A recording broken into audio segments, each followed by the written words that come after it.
E aí, pessoal, tudo bem? Como vocês estão? Que alegria estar aqui mais uma vez sentado nessa mesa, essa mesa onde tem nos ensinado tanto, a gente tem aprendido tanto aqui. E hoje você está aqui para mais um Plenecast, o podcast da Plenitude Distribuidora, e é uma honra ter você aqui com a gente. Obrigado por ter participado, obrigado por estar participando dos nossos podcasts. Eu quero te pedir aquela coisinha especial que eu tenho pedido em todos os podcasts, que é que você possa seguir o nosso canal aí, se inscrever, você possa curtir esse vídeo, que você possa compartilhar esse podcast, para que a gente possa ter mais relevância, para que os vídeos se tornem relevantes e para que a gente consiga alcançar aquela meta que a gente está lutando aí, que são 100 mil inscritos, estamos quase lá já. Então, a gente quer colocar aquela plaquinha do YouTube aqui de 100 mil inscritos, estamos nessa meta aí, estamos trabalhando para isso. E o conteúdo também é sempre muito relevante, a gente senta aqui para falar muita coisa boa. Amém. E então, é isso, apresentar aqui meu irmão, o Hugo Scremin, o Diogo Scremin, irmão de sangue, irmão em Cristo, sócio, caminhamos junto aí em tudo.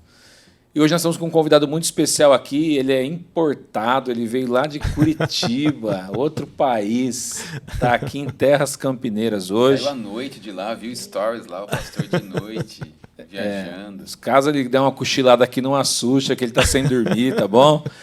Brincadeiras à parte, nós estamos aqui hoje com o pastor Eduardo Medeiros, ele tem muitas atribuições, eu vou falar só algumas, depois ele continua, tá bom? Mas ele é escritor, o mais importante, ele é filho de Deus. Ele é pastor de jovens e também dá curso para liderança de jovens em todo o Brasil. Ele faz parte hoje da Quadrangular, é pastor auxiliar também da Quadrangular, é doutor em História Medieval. Primeira vez que eu conheço um doutor em História Medieval.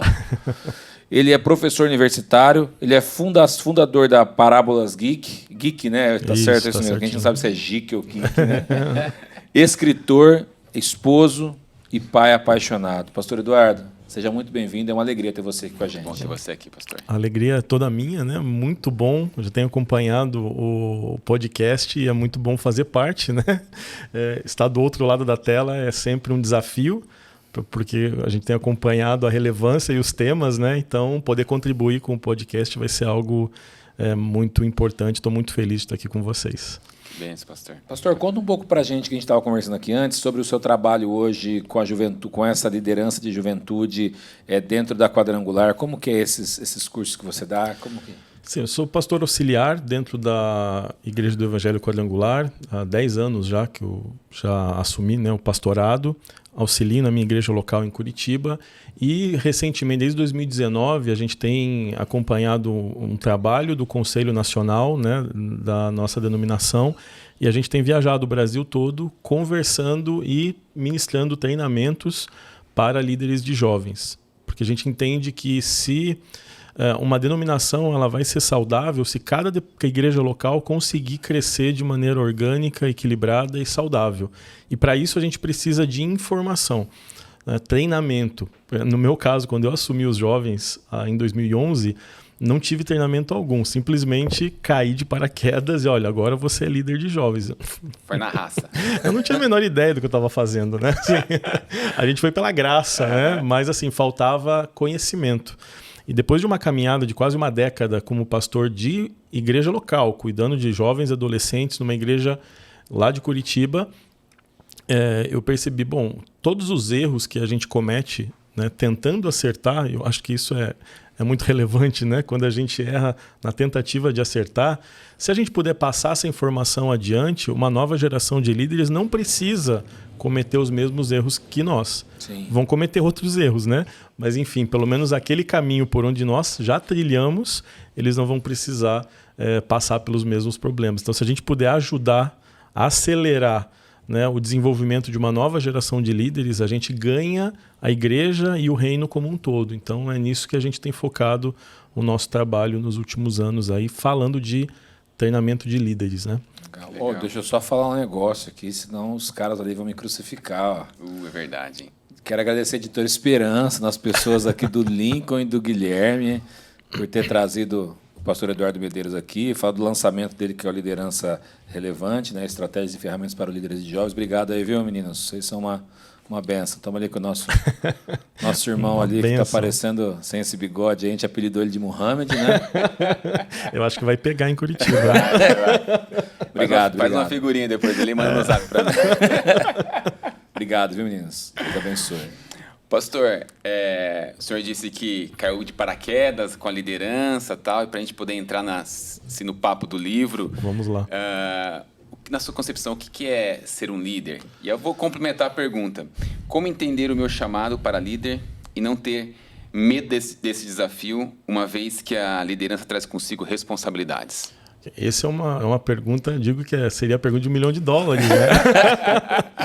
Dentro da perspectiva da sociedade que a gente vive, né? A gente tem uma série de desafios em atrair a nova geração para a responsabilidade que a liderança traz.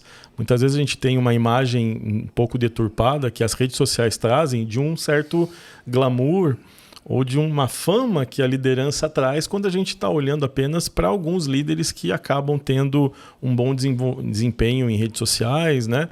Consequência do trabalho que executam longe das telas, né? E esse é algo que a gente precisa trabalhar. Eu comecei o trabalho a procurar informação. O que aconteceu comigo foi que, em determinado momento, uma semana a gente tinha um líder de jovens na minha igreja local e na outra semana não tínhamos mais.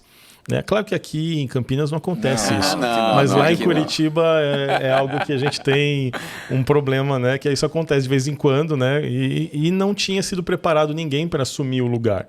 E aí o pastor, né, na tentativa de fazer alguma coisa, entendendo o chamado de Deus, nos chamou. Eu olhei para minha esposa olhou para mim e a gente falou, bom, eis-me aqui, né? Quando o pastor falou para mim, olha, Eduardo, você sabe que a gente está sem líder de jovens. Estava lá cuidando de uma célula de jovens casais, estava feliz da vida, né, cuidando de alguns cursos de noivos, trabalhando nessa área e estava muito feliz. De repente o pastor chega para a gente e fala, sabe que a gente está sem líder de jovens. Eu falei, sei, pastor, inclusive estamos orando para Deus mandar o melhor líder.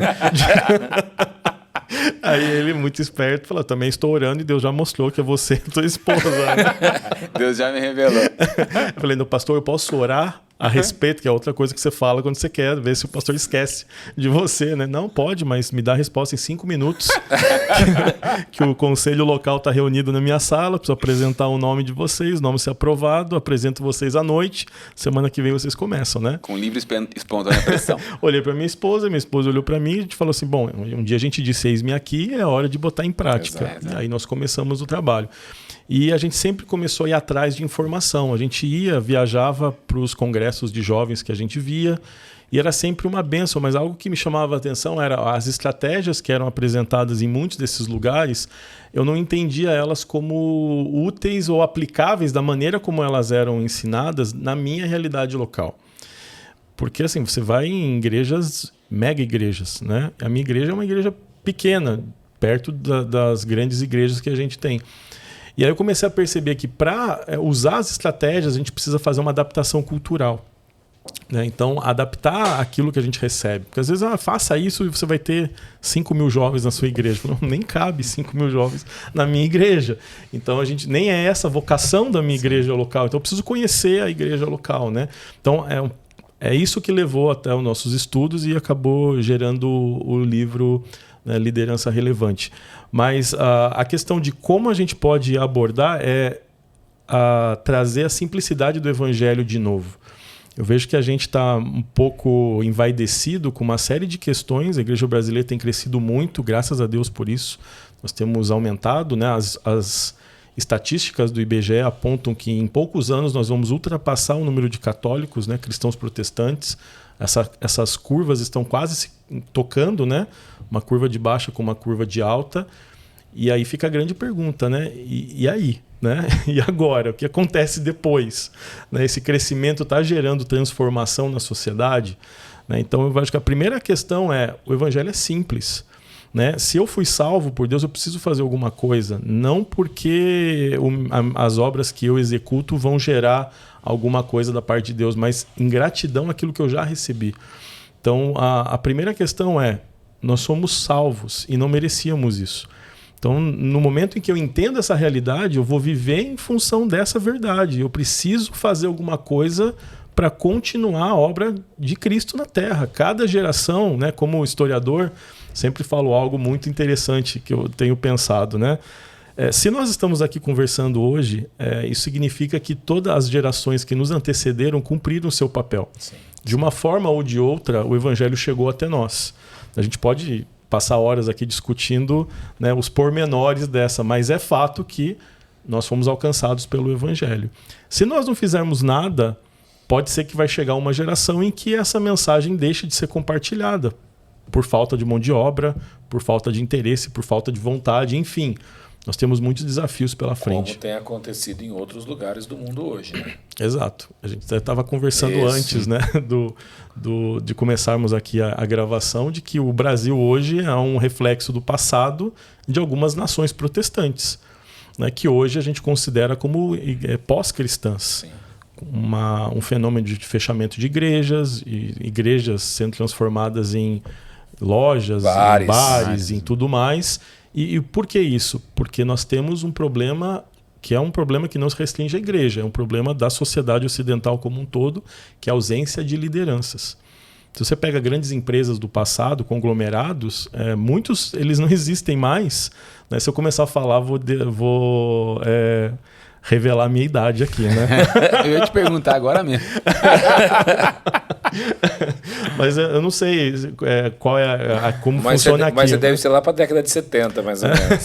Você tem, por exemplo, Mesbla, HM, Hermes Macedo e tal, que muitos desses conglomerados, né, lá no Paraná a gente tem Desapel e alguns outros empresas dessas que eram empresas familiares, que prosperaram muito na figura do patriarca ali daquele projeto e que com os filhos aquilo se perdeu. Né? Então a gente vê isso, essa é uma reclamação constante no mercado profissional.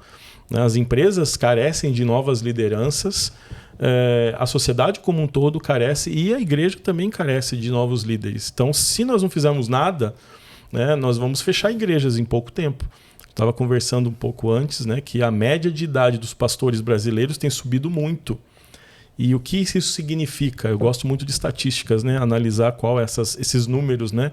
E trabalhar com os dados, eu acho que é importante para a gente poder saber para onde estamos caminhando.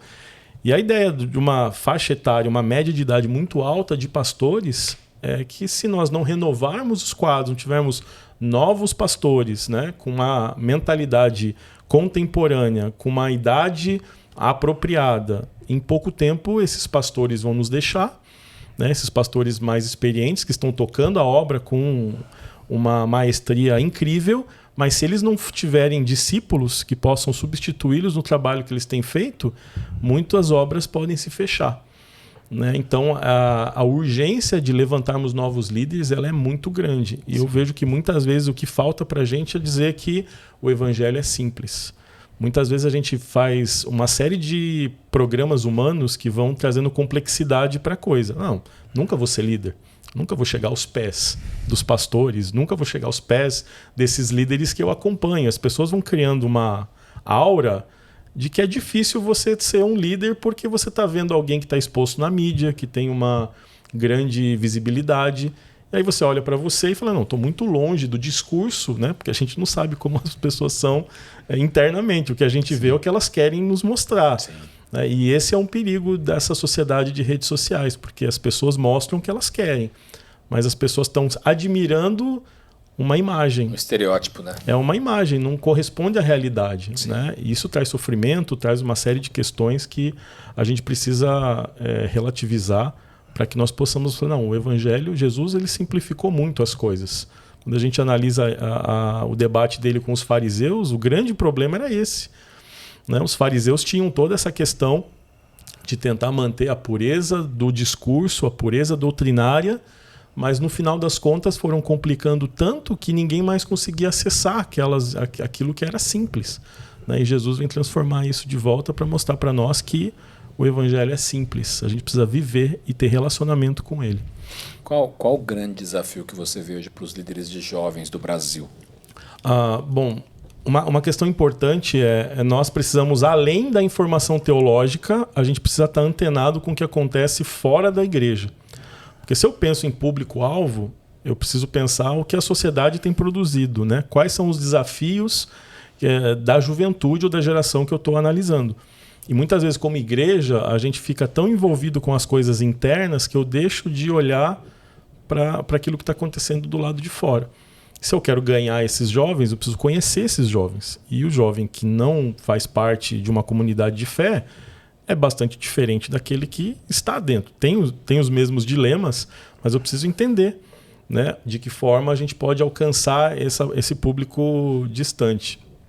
Eu sempre digo que às vezes existe um delay entre a igreja e a sociedade de cerca de 30 anos. Algumas coisas que a sociedade já debateu, já passou e já está desenvolvendo, nós como igreja muitas vezes ainda estamos discutindo como a gente vai resolver algumas questões. Então o primeiro ponto para uma liderança relevante de jovens nesse período é entender essa geração Z. Quais são os seus desafios, quais são os seus problemas, as suas dores, para que nós como igreja possamos trazer uma resposta. A resposta é eterna, isso que é maravilhoso.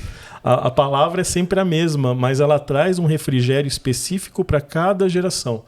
E muitas vezes a gente está pensando num jovem da década de 80 ainda, que praticamente não existe mais. Ele mudou muito e muda muito rápido. Sou eu.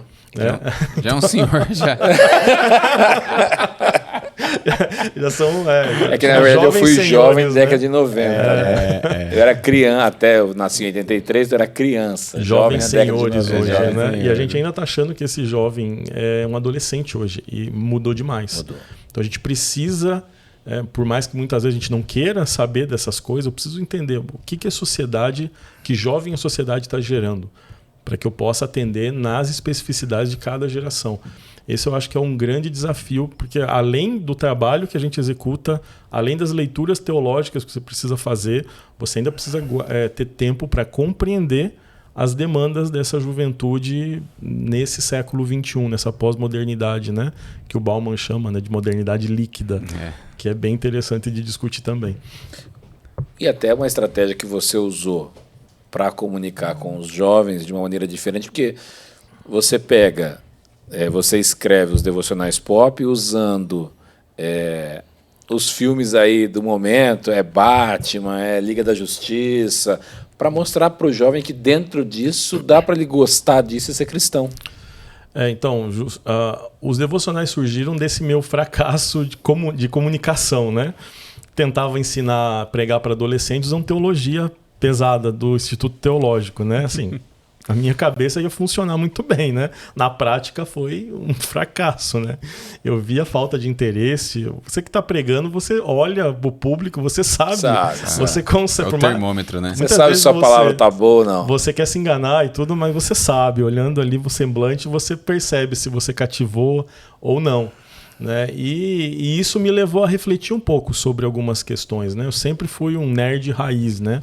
Na época que ser chamado de nerd era sofrer bullying, Sim. né? Hoje é moda, então assim, hoje tá tranquilo, mas naquela época eu lia quadrinhos, então eu conhecia todos esses personagens lendo as revistas e tudo mais, e por um tempo eu deixei isso de lado.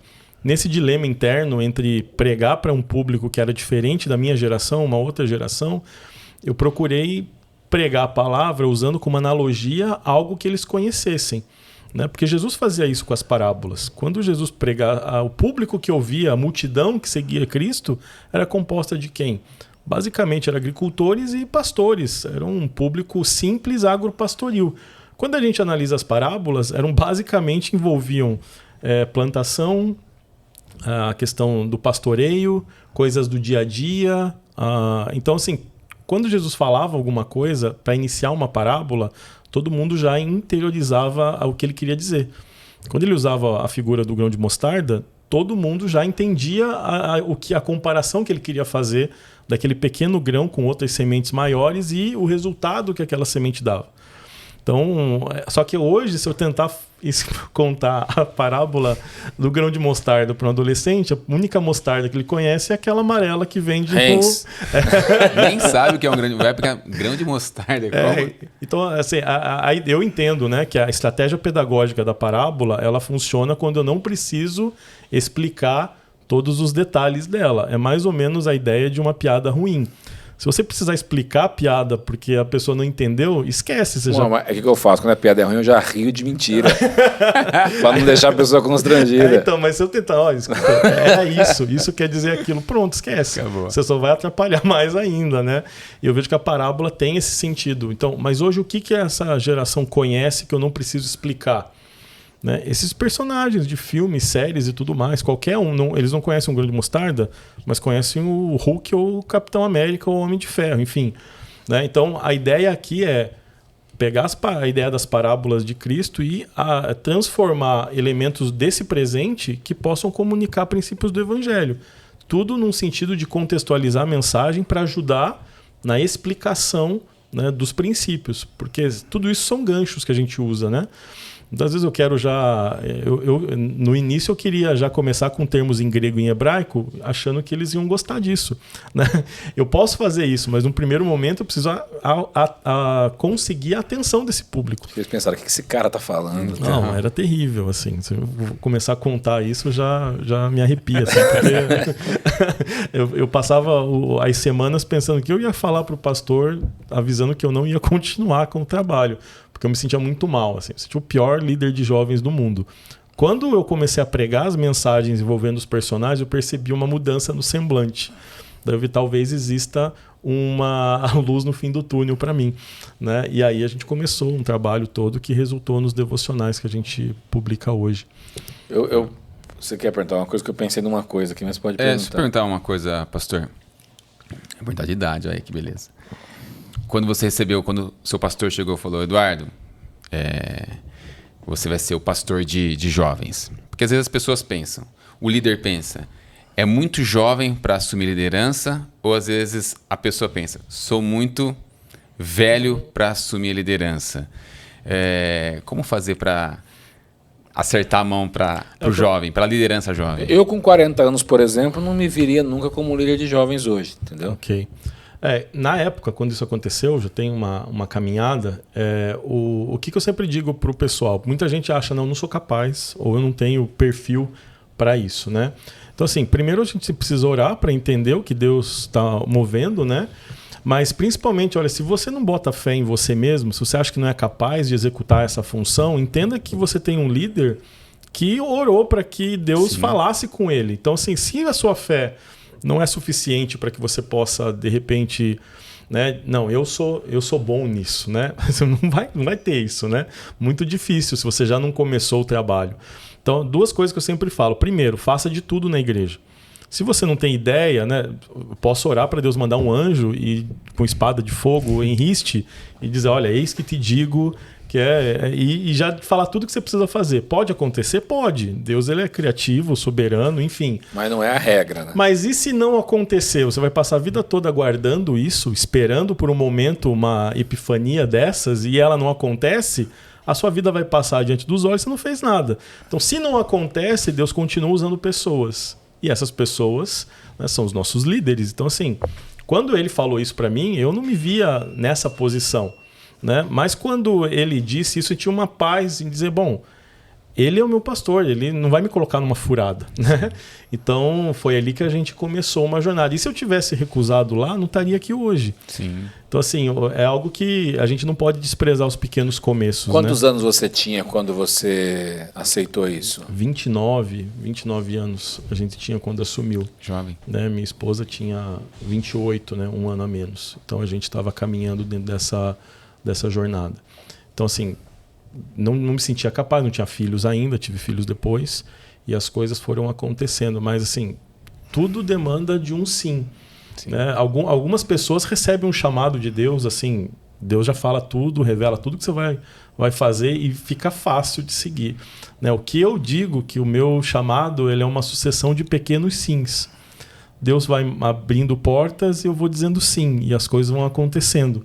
Né? É um grande quebra-cabeça que a gente vai, uma peça por peça, montando e chegando num caminho. Então, em primeiro lugar, não despreze os pequenos começos. Em segundo, o que vier à sua mão para fazer, execute com excelência, porque até aquilo que você não serve, você vai identificar quando você colocar a mão na massa. Sim. Posso dizer que antes de assumir esse trabalho na nossa igreja local, eu tinha passado por todos os departamentos. Por exemplo, quando eu fui cuidar de crianças, eu me senti muito frustrado. Porque crianças de 3 anos conseguiam me enganar com uma facilidade. Eu rapidamente, assim, eu vi, não, em um dia eu entendi, não, aqui o meu chamado está em qualquer lugar, menos aqui, né? Então, assim, quando você vai experimentando e aceitando trabalhar, porque eu vejo que uma parte importante do ser igreja é justamente o fato de estarmos em comunhão, né, lidando com as nossas diferenças dentro de uma realidade. Pessoas com criação diferente, origens diferentes, a gente se reúne, né? A família cristã é algo muito único, né? Sim. E, então, assim, na medida que a gente trabalha junto, eu vou aprendendo com você, você aprende comigo e nós crescemos juntos, né? Então, por isso que eu creio que a igreja ela é fundamental para que a gente possa amadurecer enquanto cristãos. Não dá para amadurecer sozinho assistindo o culto só pela internet. Eu preciso estar em contato com outros irmãos para que eu possa crescer com eles. Então, faça o que tiver à mão para fazer, faça o melhor que você puder, né? Acredite nos seus líderes, que se eles estão confiando em você, é porque, né, Deus está comunicando e muitas vezes você vai precisar se apegar na fé deles. E passe um tempo fazendo aquilo para que você possa perceber os detalhes, né? Muitas vezes é um tempo, é temporário, mas algumas vezes, como no meu caso, foi um sim que aconteceu ali do jeito que eu expliquei para vocês e já se vão muitos anos desde então, né? Então, Deus ele é soberano, criativo e vai acontecer com cada pessoa de um jeito diferente. Legal, pastor. Pastor, agora só que a gente tem que pensar no seguinte, como você ser um líder de jovens hoje, sabendo que você está comunicando para jovens que são inteligentes, são antenados, estão de olho em tudo, e para que você não seja... Bom, nem queria usar esse termo, mas eu vou usar para que você não seja um líder boboca. Okay. No exemplo, poxa, ficar ali fazendo macaquice ou falando coisa boba para os jovens, sendo que eles também precisam de uma boa palavra, eles também precisam realmente de receber um bom alimento. Como dosar isso? A gente vive na cultura do entretenimento hoje. Então, tudo o que a gente experimenta em termos de experiências, elas acontecem no sentido de nos oferecer entretenimento. A gente vive numa cultura do streaming. Então, assim, né, um passado não tão distante assim, você tinha que ir numa locadora alugar um filme para assistir. Tinha todo um ritual para você assistir um filme. Rebobinar, né? a fita. Eu dei graças a Deus quando isso acabou, porque eu era cheio de pagar multa de locadora. De não rebobinar a fita. Né? E de esquecer de devolver.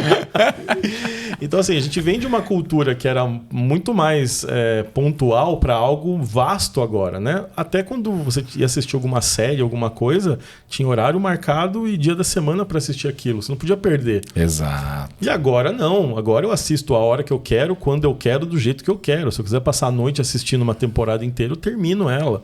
Né? E algo que me assusta muito, por exemplo, tem uma geração aí de adolescentes assistindo tudo em velocidade acelerada para consumir mais conteúdo em menos tempo. Eu acho que eu sou adolescente. É um jovem senhor. Jovem senhor. Sabe por quê? Jovem senhor acelerado. Eu não tenho paciência de assistir tudo. Eu vou na minha televisão, eu vou passando para frente, vendo os quadradinhos embaixo. Aí eu falo, essa cena é legal, eu paro. Eu assisto às vezes série, que eu quero assistir 8 capítulos, assisto assim, ó.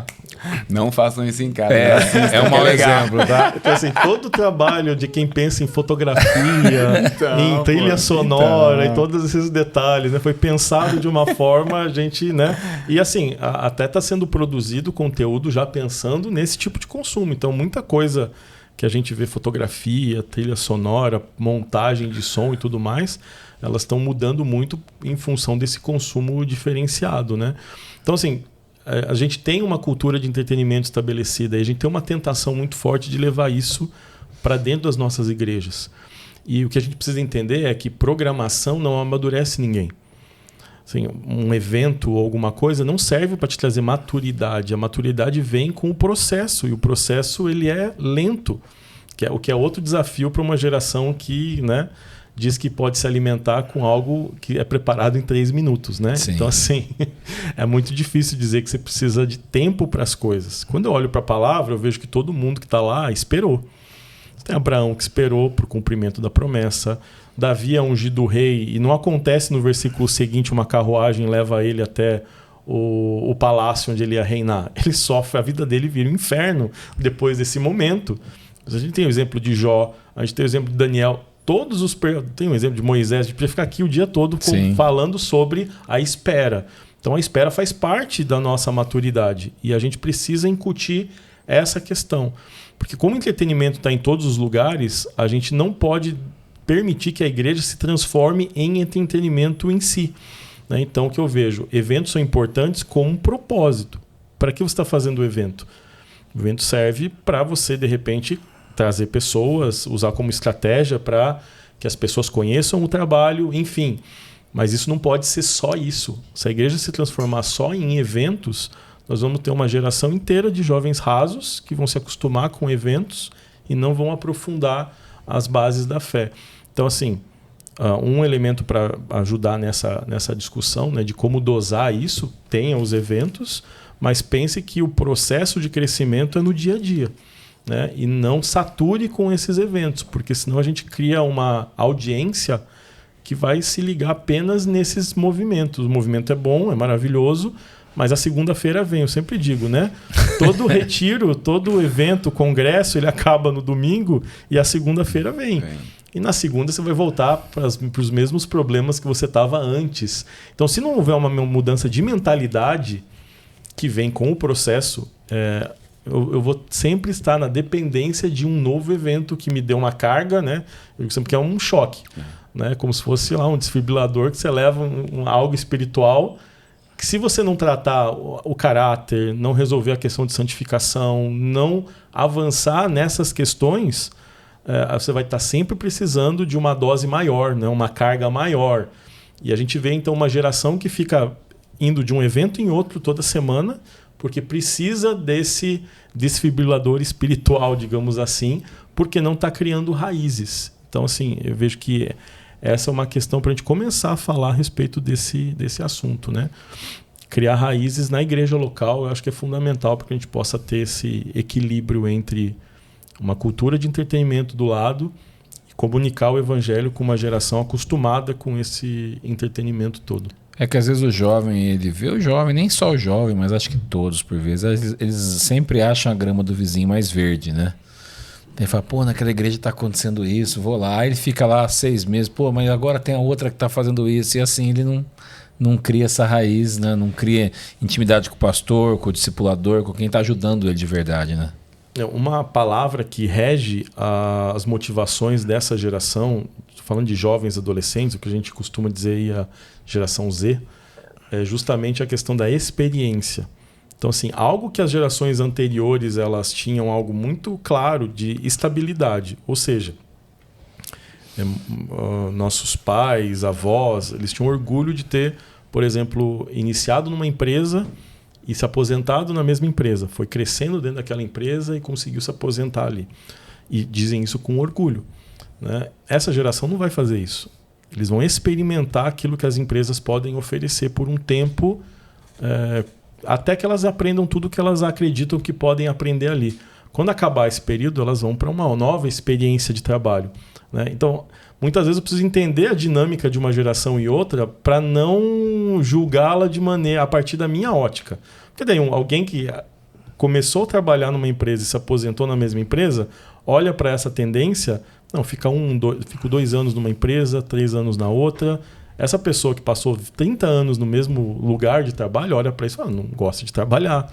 Cada hora está num ambiente diferente. Né? E são dinâmicas distintas de cosmovisão, como eu enxergo esse mundo. Então, a partir dessa dinâmica, eu preciso entender que a igreja vai começar a acontecer a mesma coisa. E que se torna um problema. Então, há 10 anos atrás, como que você fazia para visitar um outro ministério? Você tinha que sair meio escondido do pastor para torcer para ninguém te ver no caminho, né? Porque o culto acontece no mesmo horário, se você não está na sua igreja, onde você está. Né? Agora, como você faz para ver um culto em alguma igreja, qualquer igreja que você quiser saber? É só ligar as suas redes sociais. Sim. Você está dentro da igreja. Então, nós temos uma dinâmica, um desafio, que é toda essa dinâmica, e eu não sou contra isso, eu acho que não tem volta mais, né? Essa digitalização da igreja, isso vai acontecer, a gente não tem como... ninguém mais vai transmitir culto, a gente vai continuar fazendo isso, só que a gente vai ter que acostumar a auxiliar esse jovem, talvez por um tempo. Eu acho que nessa geração a gente vai ter a plenitude do que Paulo disse. Olha, Paulo plantou, Apolo regou, mas quem deu o crescimento foi o Espírito Santo. Então, assim, não vejo que a gente vai ter a construção de aquele jovem adolescente que vira adulto, que casa, que tem os filhos e continua dentro da mesma igreja. Ele vai ficar um tempo aqui, talvez vá para outra, alguns vão amadurecer, outros querem permanecer nesse nível raso, né? E muitas vezes, ao migrar de uma igreja para outra, eu mantenho esse meu nível de não comprometimento com a obra. Né? E, como bem disse Peter Parker, né? Grandes poderes trazem grandes responsabilidades, Sim. né? A frase do tio Ben. Então, e muitos não querem as responsabilidades que mergulhar no reino e na obra e no relacionamento com Cristo necessariamente vão trazer. Porque o nosso DNA é de reprodução. Eu não posso simplesmente ser um membro de igreja que vai passar a minha vida toda sem produzir nada de útil para esse reino.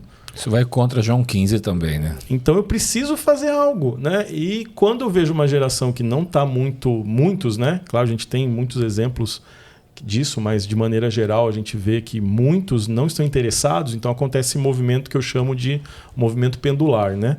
Cada grande cidade tem uma igreja que é a igreja da moda, então assim, em determinado momento você tem um movimento migratório de jovens para esse lugar.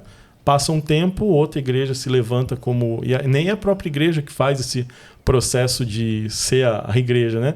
É a própria dinâmica dessa migração que acontece isso. Então passa um tempo em uma, vai para outra, até que a próxima seja mais requisitada, e a gente está tendo um trânsito muito grande de jovens que estão migrando de um ponto a outro sem querer se envolver com... É porque eu acho que hoje tem muita idolatria de púlpito. Então o jovem, aquele pastor é legal, poxa, vou lá, é o pastor, aquele pastor é 10, aquele é 20, e aí você vai migrando por conta dessa idolatria de púlpito. A gente até estava conversando na vinda, né, com essa ideia de que nós temos um culto à pessoa, né, um culto personalista hoje. Não importa tanto a denominação. Se você pegar bem os grandes nomes aí que são expoentes hoje, tem uma gama muito grande de detalhes doutrinários. Sim. Né? Então, quer dizer, a questão não é a denominação, a questão é a pessoa. Sim. Então eu estou seguindo a pessoa e não aquilo que ela representa, né? Então a gente tem um desafio nesse ponto, até para a gente poder entender, porque hoje, se você está um tempo numa igreja reformada, você vai para uma igreja pentecostal, isso não faz muita diferença, porque eu estou seguindo a pessoa. Sim. E isso é muito perigoso também, realmente. Pastor, para quem está começando, a igreja definiu, você vai ser o líder de jovens. Como que ele pode começar, partindo do princípio que essa igreja não tem um culto, não tem uma rede de jovens? Maravilha. Como que ele pode começar? Até a gente pode entrar definitivamente na questão do livro, sim, né? Sim. O que eu pensei, quando a gente publicou, escreveu o material, eu pensava assim, olha, eu viajei muito no interior do estado, então via uma realidade muito grande de igrejas, né? Tinha grandes igrejas muito bem estruturadas e tinha igrejas muito pequenas que não tinham estrutura nenhuma. Então a gente preparou o material de forma a atender esse líder que assumiu, como eu assumi um dia, não tinha nem ideia do que eu ia fazer, né? Igrejas que já têm um que eu chamo de crescimento geracional, ou seja, os adolescentes viram jovens, esses jovens viram adultos, têm filhos, os filhos viram crianças. Então, o próprio crescimento da igreja, sem pessoas de fora, né? Ela vai retroalimentando os departamentos de uma geração para outra, né? E também as igrejas que já têm uma estrutura, já crescem organicamente, como manter isso sem que a gente tenha um grande problema com esse líder que vai adquirindo uma relevância, né? E tenha problemas de ordem moral, algumas coisas assim, né? Porque à medida que você vai gastando muito tempo com o trabalho, você começa a descuidar de coisas elementares que você cuidava no início. Então, a sua comunhão com Deus, por exemplo. O final é um retorno ao início. Então, assim, cristianismo é maravilhoso, né? Mas o que começou, a primeira parte do livro, os 6 primeiros capítulos, falam de estratégias para quem está começando agora. Então, porque o que acontece? A gente fez uma pesquisa lá no Paraná. Na nossa denominação, nós temos 899 igrejas no estado todo. E aí a gente foi fazendo treinamento regional em cada região do estado, interior, capitais, grandes cidades. A gente fez uma estatística de qual era a média de jovens por igreja. Tem igrejas muito grandes, com centenas de jovens, tem igrejas muito pequenas. Então fizemos uma média, a gente chegou em número 12. 12 jovens por igreja. E eu, como historiador, não consigo me contentar com o número, tem que ir atrás, né? Por quê? Quando a gente vai conversar com esses líderes, a gente percebe que 12 é o número máximo que esse líder consegue cuidar sozinho, porque não consegue delegar ou treinar outros líderes. Então, algo fundamental para quem está começando agora é dar uma ênfase mais importante do que nos jovens em si, é pensar num grupo que vai ajudá-lo a cuidar desses jovens. Muitas vezes a gente está preocupado em atender cada um na sua demanda, fica quase louco, porque 10 adolescentes de 2023, 10 jovens já te dão uma demanda que acabou seu tempo, você não tem tempo para mais nada. Então, assim, muitas vezes a gente está com foco equivocado, porque assim, eu, sozinho, ou com a minha esposa, nós só vamos cuidar de 10, 12, eu já acho até que é muita gente para você cuidar sozinho. Então, qual que é o meu foco? Ter pelo menos umas 3 pessoas junto comigo, que vão me ajudar a cuidar desses que vão aparecer. Então, eu tenho uma sustentação maior para que no futuro a gente possa cuidar de mais, de aumentar esse grupo sem que isso seja algo que vai sacrificar a pessoa do líder. E como eu vou encontrar, que é a segunda pergunta que vem, como eu acho alguém para colocar nessa equipe? Né? E assim, eu preciso de um teólogo, eu preciso de alguém que já domine teologia e uma série de coisas assim. Eu sempre falo, olha, quem é fiel dentro da programação que você faz? Não tem o culto ainda, mas né, se reúne uma vez por semana, tem um grupo, né, um grupo de discipulado, alguma coisa que você vai começar, né? Quem sempre que você faz uma convocação está lá. Pede para, é a melhor coisa, né? Chama para orar. Quem vem? Sim, esses você tem que estar junto com eles, né? Se eles estão com culto você... Culto de oração é sempre mais vazio da igreja. Chamou para orar e veio, não, pode dar. Você tem que pôr outro nome no culto, chega lá e falar que é de oração. Se você colocar culto de oração, ninguém vai. Deus mudou a direção do culto aqui em cima da hora. Você tem que falar, vem e fique rico. Aí enche. Aí chega e fala, é brincadeira. Vamos orar, gente. Vamos orar. Pegadinha. Então a gente tem essa questão. Quem que está com você, independente do que você está fazendo, está junto. Fidelidade é fundamental. Teologia a gente aprende. Agora, fidelidade é algo que você tem e é que é difícil de adquirir. Exatamente. Ou você é fiel à proposta, ao projeto, ao ministério, àquele trabalho que vai ser executado, ou você não tem. Né? Porque a motivação já começa errada. Né? O que eu vou ganhar com isso? Muitas vezes falam, tá, eu vou te ajudar e o que eu ganho com isso? É isso, né? Exato. Então, assim, fidelidade. Né? E assim, muitas vezes no início você não tem estrutura para começar um culto. Então o que a gente sempre recomenda? Comece com esses que estão com você, identifique quem está junto e comece reuniões ali para que vocês definam as coisas. Como se fosse um grupo pequeno, uma célula. Muitas vezes a gente quer começar pelo culto e tem mais gente trabalhando no culto do que pessoas no culto. Então eu estou gastando uma energia que eu já nem tenho para executar algo que eu não consigo dar conta. E o que acontece? Esses líderes cansam muito rápido. Por quê? Por um lado, estão trabalhando bastante e, por um outro lado, não estão vendo resultado no trabalho. Então, assim, estrutura primeiro, reúne um grupo, define esse núcleo, essas pessoas, 3, 4 pessoas que vão ajudar esse líder no trabalho. E uma vez que isso está bem fomentado, aí você começa cultos periódicos e, na medida que as coisas vão acontecendo, você vai acelerando. Né? Porque o grande problema é quando você não sabe o que você está fazendo, você atira para todo lado. Né? Você pega uma metralhadora, fala de um filme cringe já, né? Mas pegue lá um Rambo 1, 2, 3. Assisti todos esses dias, assim, uma sequência. Maratonou, né? O que acontecia? Ele pegava ali a metralhadora a esmo e saía atirando. Sai até sangue da né? televisão. Então, assim, muitas vezes o líder está fazendo isso, está tentando todas as estratégias possíveis que ele consegue, porque esse é um outro problema, né? O acesso infinito à informação que a gente tem com a internet nos impede de filtrar o que é bom para a gente naquele momento. E aí eu estou fazendo as coisas que de repente eu devia fazer daqui 2, 3 anos, eu estou fazendo agora e não vou ter resultado nenhum. E a gente está olhando para o outro e dizendo assim, pô, funcionou lá, vou aplicar aqui. Exato. Aí vai a questão da cultura. A cultura ela é fundamental para o nosso trabalho. Né? Eu tenho viajado bastante, então eu estou conhecendo várias realidades culturais do país. Então, assim, algo que funciona em São Paulo não vai funcionar na Bahia. Algo que funciona em um bairro de Curitiba, dependendo da região da cidade que eu mudo, não vai funcionar. Se eu falo da região nobre, né, de um bairro nobre, um bairro de periferia, a mesma estratégia tem que ser adaptada para aquela realidade. Então, essa é uma outra dica importante, né? Não vou falar aqui a chave importante e tudo mais, né? É uma dica importante. É para o mindset. Para você mudar seu mindset, né? Mas aqui é conhecer a cultura ao redor da sua igreja local. Porque muitas vezes a gente está ali e a gente está esperando as pessoas virem. Mas eu não sei qual é a realidade do entorno da igreja local. Né? Então eu preciso conhecer. No nosso caso, o bairro onde a nossa igreja está plantada é um bairro que tem poucos jovens. É um bairro de pessoas de mais idade, é uma característica lá. Então, assim, eu posso fazer o evangelismo porta a porta o quanto eu quiser. vou ter pouco resultado para o trabalho de jovens, porque ao redor eu tenho mais pessoas idosas. Né? Então, o que a gente fazia? Tinha que ser uma igreja que não dependa das pessoas virem a pé, elas têm que vir de carro. Né? Então, a gente faz um trabalho para além do entorno da igreja. E aí prepara a realidade ali da igreja para outros departamentos e tudo mais. Mas eu preciso conhecer a realidade. Né? O que vai funcionar aqui? Né? A gente começou a ter estratégia que funcionava muito, era o uso das redes sociais, divulgar a igreja nas redes sociais, para o entorno da nossa igreja. Né?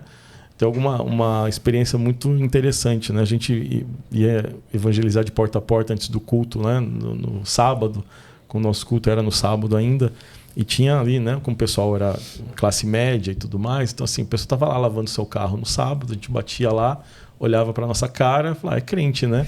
Não tenho tempo para vocês, estou muito ocupado. Eu ficava indignado, porque assim, ele não está ocupado. E a notícia que nós temos é a mais importante da vida dele, não é qualquer coisa, né? Eu não estou oferecendo qualquer coisa. Né? E aí, um determinado momento, nossa igreja tem uma galeria, tem uma janela, eu estava ali, né, esperando o culto começar, e olhei pela janela e vi aquele vizinho que lavava o carro e não nos atendia parar de lavar o carro para atender o celular. Então ele parou de lavar, pegou o celular e checou alguma coisa. Na hora que ele fez isso, eu estava olhando para a janela. E eu pensei, então quer dizer que ele não tem tempo para me ver, para falar comigo, mas ele tem tempo para olhar o celular. Então é lá que eu preciso estar. E aí a gente começou a patrocinar para a região. No entorno ali, né, de 1 quilômetro no entorno da igreja. E ele, com certeza, ele começou a receber isso também. Né? E a gente começou a ter resultado com isso. Um resultado maior do que a gente tinha quando a gente fazia o evangelismo o evangelismo, né, porta em porta, assim, batendo ali, conversando com as pessoas. Continuamos fazendo isso, mas a gente incrementou, né, uma ferramenta que começou a trazer gente. Sempre tem alguém, recebi um anúncio aqui da igreja e vim parar aqui e tal, né? Mudei para cá faz pouco tempo, estou procurando uma igreja, vim visitar vocês e tal. Então a gente precisa não perder a essência, mas também usar as ferramentas disponíveis para alcançar o nosso objetivo, né? Posso fazer uma pergunta polêmica? É bom você dar uma polemizada, né? Brincadeira, mas é um pouco mais polêmica, assim. Pastor, hoje como a gente vive essa era do entretenimento e que as igrejas elas tentam fazer coisas para poder atrair pessoas. E hoje a gente tem esse movimento agora das igrejas mais jovens, porque a gente está no estúdio preto aqui, mas tem as igrejas pretas com muita luz, com muita fumaça e busca fazer muito telão, né? Um negócio assim bonito, se fosse um show talvez. Como você enxerga isso aí dentro da juventude? Porque isso é para atrair jovens, né? A gente da nossa cidade, a gente já não liga muito para isso. É uma questão assim, divide bastante, né? É uma questão que divide bastante, opiniões, né? Assim, a questão da estrutura, né, o fato, né, que acabou gerando tudo isso, as igrejas de parede preta, né, porque assim, no começo a discussão era pintar de preto é algo, né, que leva para pro lado sombrio da força, digamos assim, né? Você tem o lado luminoso e tem o lado sombrio. Então, quando você pinta a igreja de uma cor sombria, você está atraindo coisas sombrias, e que na verdade é uma questão técnica, né? Até onde a gente entende, né? Como eu falei, o haver alguma programação para atrair o jovem, eu não vejo problema. Mas o problema é quando eu só faço isso. Né? Então, assim, se eu tenho uma estrutura, tenho condições de ter uma estrutura que possa trazer, de fato, né, tem algum efeito, o que eu não sei se a gente vai ter o resultado que se espera. E aí, esse é o meu questionamento. Até que ponto isso tem atraído os jovens mesmo? Ou eu só estou fazendo algo para manter os que estão dentro e não irem para o mundo onde eles querem ir de fato, entende? Aí começa a ficar complicado, porque eu começo a fazer concessões para que eles possam, né, permanecer dentro da igreja. Aí vale tudo? É o grande questionamento que fica. Então, assim, eu não vejo o problema em si de ter uma estrutura boa para a igreja. A igreja tem um telão para transmitir as coisas, para ter uma iluminação adequada. Enfim, isso eu não vejo o problema. O problema é quando isso vira o fim. Sim. Quando o que eu tenho para oferecer para o jovem? Não, é um canhão de LED, é um telão maravilhoso de última geração, seco, fumaça, um incenso, sei lá o quê, essas coisas ali. Quando vira uma pirotecnia por si só, aí é um culto vazio. Mas se eu tiver isso como uma ferramenta, uma extensão para, de repente, a partir dali, poder fazer um trabalho que seja relevante de fato, aí eu acho que é válido. Né? O problema é se eu só considerar essa questão como mais importante. Não, se eu não tiver isso, eu não tenho igreja. Esse é o problema. E que pode dar choque na igreja com as gerações à frente, né? Em dois sentidos, né? Até no sentido literal da parada também, né? Pô, a galera não curtia, fala, pô, e agora? Mas eu não gosto desse ambiente. E vai procurar um lugar onde seja mais a cara dela, assim, né? Então, assim, até que ponto vale a pena transformar toda uma cultura para atrair, sabe-se lá quem você vai atrair com isso, né? E o jovem para a igreja ele é muito necessário, né? A própria palavra diz, jovens, eu escolhi vocês porque vocês são fortes. Mas uma igreja só com jovem também não sobrevive. Eu tenho um pastor que tem um trabalho muito relevante na cidade de Maringá e ele falava pra gente o seguinte, eu tenho uma festa para dar, né? Assim, eu tenho que trazer os jovens para a igreja, mas alguém tem que pagar a conta. Jovem não tem como. Então, assim, eu preciso dosar, porque com o jovem eu tenho vida na igreja, né? Ao mesmo tempo, eu preciso de uma dinâmica de famílias dentro da igreja para que tudo isso sustente de maneira equilibrada, né? Então, assim, eu tenho que fazer um equilíbrio para que eu não invista tudo num jovem que eu não tenho, sob o risco de perder aquelas famílias que eu tenho, né? Então, assim, é um desafio para o pastor titular das igrejas como encaixar essa realidade. Eu vejo assim, olha, a necessidade de ter isso como algo fundamental para que a igreja sobreviva, isso não é verdade. Como um adereço ou como uma ferramenta que possa ser útil para o propósito, né? Tudo isso, todas essas são ferramentas. Se isso ganha uma importância, uma notoriedade maior, aí eu acho que perdeu o propósito, né? Se tudo que a igreja tem a oferecer é uma parede preta e um telão, aí ela já perdeu o propósito de existir. Ontem a gente estava com um amigo nosso aqui, que ainda vai ser a inauguração da igreja do Templo Novo deles hoje. E a igreja é branca, mas eles pintaram a parede do fundo de preto. Aí o Hugo perguntou, amigo, quem vai pregar na sua igreja? A gente já sabia que era nosso pastor. Nosso pastor é anti-parede preta. A gente falou, pô, você é corajoso? Não, uma parede só, não tem problema. Brincadeira. Mas pastor, acho que faz sentido essa ideia, né? E muita gente está colocando um peso maior nessas tecnologias do que elas têm de fato. Elas não têm poder de fazer nada. Sim. Né? De atrair ou de manter alguém dentro da igreja em função dessa estrutura apenas. Eu acho que a estrutura é importante. As pessoas hoje precisam de um certo conforto dentro da igreja, mas só isso não mantém a decisão de uma pessoa permanecer ou sair. Porque da mesma forma que você pode fazer o que você quiser dentro da sua igreja, vai ter alguém com uma estrutura melhor que a sua. Sempre vai ser. Então, se o que você define é a estrutura, é uma escolha que ela é temporária, porque até que a pessoa encontre uma estrutura melhor, se tudo que ela está procurando é uma estrutura, ela não vai ficar. E aí até que ponto vale a pena manter essa pessoa dentro desse propósito, né? É que isso é uma necessidade da igreja ocidental. A gente estava conversando sobre o local que a gente tem missão, e você vê lá, a pessoa não precisa de estrutura. Pelo contrário. Não tem estrutura. Ela não tem estrutura, né? É verdade. Então, é claro que aqui pra gente, nesse mundo que a gente vive, é necessário, mas eu acho que o mais necessário é a gente se esforçar em formar Cristo nas pessoas. Exato. Que esse é o grande esforço que nós temos que fazer. Como lidar isso com uma geração, que é essa geração jovem hoje, que tem dificuldade com o não, tem dificuldade de ser confrontada, tem dificuldade em ter apontado o seu erro. Como lidar com isso hoje? Porque hoje as pessoas, cara, qualquer coisa que você fala para ela, eu vou embora. Vazei. Eu vou embora, eu saí, tô fora, não aceito isso, não posso ouvir isso. Não estou dizendo de falta de educação. Sim. Mas um discipulado, você mostra um confronto a partir da palavra. Né? Como fazer isso hoje, pastor? Porque a gente tem essa geração. Não vou falar mais mimimi, né? Porque senão eu tô com 2Z aqui na minha frente, eles vão ficar tristes, né? Mas essa geração que aceita menos.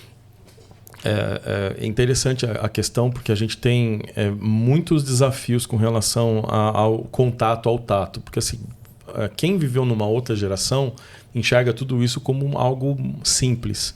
Mas, por exemplo, a gente não viveu a era do cyberbullying, por exemplo, né? Onde as fronteiras entre o mundo real e o mundo virtual elas são muito tênues. Quem aprendeu a usar a internet, quem nasceu no mundo sem isso e precisou aprender a usar, é fácil entrar e sair dessa realidade. Agora, quem nasceu com um celular na palma da mão, com internet rápida, essa fronteira... mas você está exagerando, Eduardo, não é assim. Não, pegue alguém que seja...